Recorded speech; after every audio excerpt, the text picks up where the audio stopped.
Adam could see nothing, simply staring into the endless black chasm in front of his eyes, trembling as he hugged himself to pretend that everything was fine.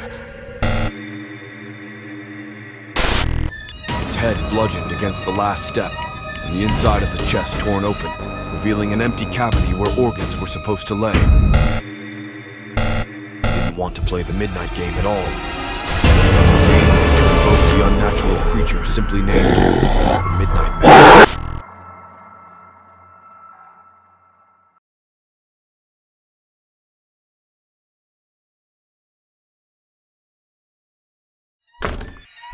Welcome to another haunting tale from the susbox. If you like terrifying stories like these, drop us a like and subscribe to our channel for more. Now back to the story.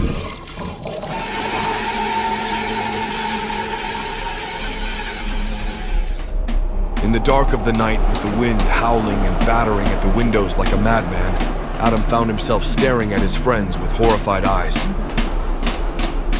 "There's no way we're playing such a game," he said firmly, shaking his head to and fro. "No way." His brown hair jostled with every movement. Such was the power of his disapproval of the plan put forward by his friends. An insane, stupid plan that was surely destined to doom them all. "Come on, Adam," his friend James protested. "It's the middle of the night. Your parents aren't home and we've got the whole house to ourselves. But playing a horror game? One of those supernatural games? Messing with ghosts and spirits is insane, guys. It's a crazy idea." "You're just a coward, Adam." Samuel rolled his eyes, crossing his arms and leaning against the sofa. "I am," Adam agreed.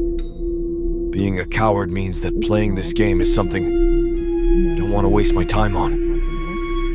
"Adam," Henry's voice was full of disapproval as he shifted forward so that the light of the television bathed over his face. "It's just a stupid game. Everyone's played a horror game like that once or a while. Don't be scared just because we've watched a horror movie." Adam pursed his lips into a thin line. It's true that the horror movie the four of them had watched had scared the living daylights out of him, and that he hated playing games involving the supernatural, meaning he didn't want to play the midnight game at all. A game made to invoke the unnatural creature simply named the Midnightman. It involved violent, depraved things like cutting open your thumb to drip blood, rushing around in the dark, hoping that your breath wouldn't be cut off by fingers curling around your neck. Adam didn't even like the dark. How was he supposed to play a game like that? But his friends were right in saying that the situation truly was perfect for playing the game. His parents had gone for the week to stay in a distant city to celebrate a friend's wedding, and he had wasted the earlier days of their absence away with his friends, doing nothing but eating junk food and watching movies on their banged-up television. A game like this, he admitted reluctantly, could spice things up. "All right," he said at last. "How do we play?" His friends exchanged furtive, excited glances and jumped to their feet, eager to start off the game. The sound of the clock ticking was the only noise in the silent house as they quickly began to work on preparing the material. Adam winced as he nicked his thumb after writing out his full name on a piece of paper, pressing his bloody thumb against the paper until it was soaked red with his blood. "Go! Switch off all the lights now, Jacob!" Samuel called over his shoulder as he helped Adam bandage his wound, a frenzied light of excitement in his dark eyes. Jacob obeyed the order. Soon the darkness began creeping in on them as the lights dimmed one by one. "Everyone, put your pieces of paper in front of the door. It's almost 12 a.m. Unnerved by the eerie atmosphere, Adam placed the slip of paper at the bottom of the front door and stepped back hastily. The pile of soaked papers with their full names made Adam swallow, a nervous bob to his throat as the scent of iron wafted into the air. The originator of the idea, James bowed dramatically in their direction before raising his hand and knocking against the front door, Adam's pulse beating erratically against his skin as he counted the times James knocked the door. Each knock was like the thud of his heart, sweat beating on the back of his neck, and his hair standing up, a heavy silence drawing itself over them when the clock struck 12, and the 22nd knock was finally sounded. James opened the door, gesturing inside to the darkness before them before they blew out their candles, shutting the door as the last of the brightness died away. The game had started. "Run!" A hushed whisper was heard. Adam nearly tripping over his feet in the attempt to start running with sneakers skirting against the ground before he gained enough presence of a sound mind to keep his footsteps quiet. His hands were trembling as he raised it to light the slim candle in his right hand. The light before him was somewhat relieving, but not enough to calm his jittery nerves. The familiarity of his house had seeped away, leaving behind a distance with the home he had grown up in, making it a stranger, one to be wary of. He could hear footfalls as the rest of his friends began to explore the pitch black, sticking his back against the walls and his eyes strictly forward, even as the blackness around him enticed him to take a closer look. The brain of humankind could contort the darkness very well, conjuring up the most creative of ghouls with their endless imagination. He was smarter than most to understand this.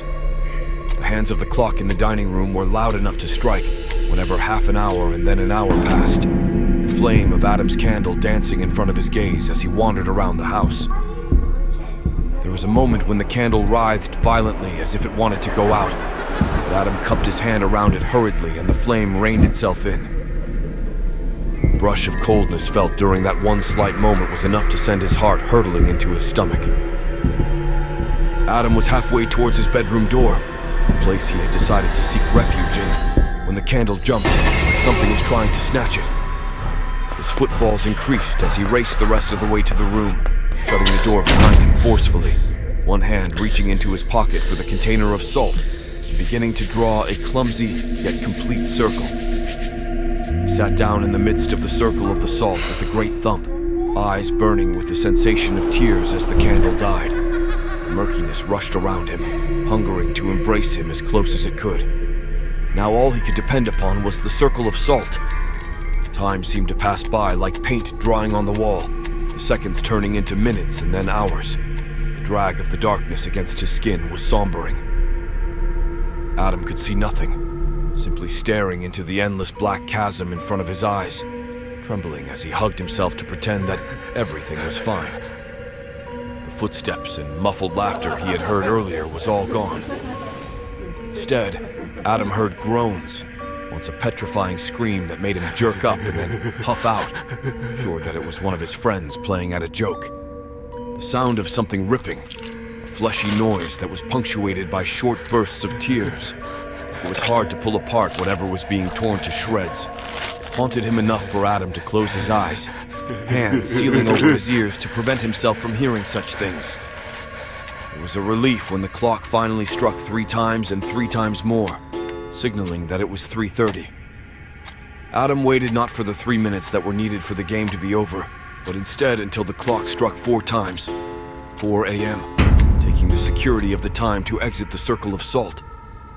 Salt stuck to his black pants as he stood up, fingers shaking as he turned the door handle and began to explore the house.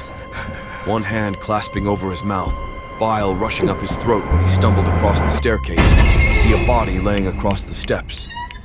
Its head bludgeoned against the last step, and the inside of the chest torn open, revealing an empty cavity where organs were supposed to lay. Shattered glass everywhere, and a corpse resting against the wall, blood still freshly dripping, painting the wall red.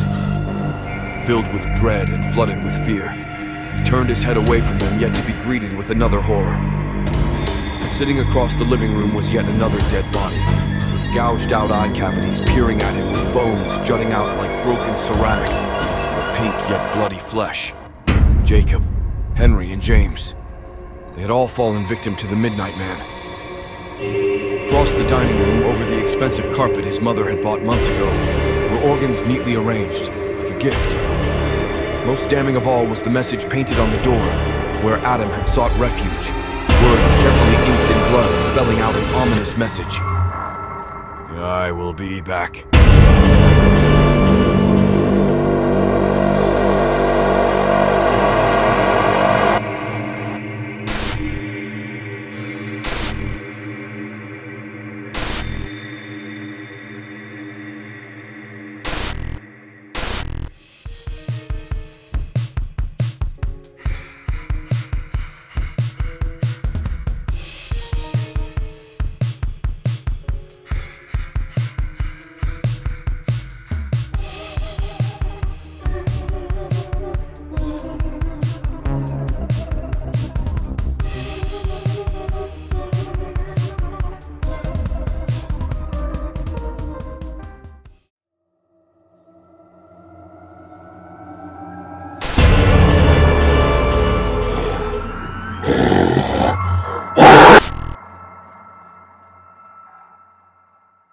tuning in to another story from the susbox. Share it with a friend if you wish to haunt them. As we are a growing channel, we would appreciate a like. Also, feel free to subscribe to our channel if you love horror stories like these. Until then, goodbye.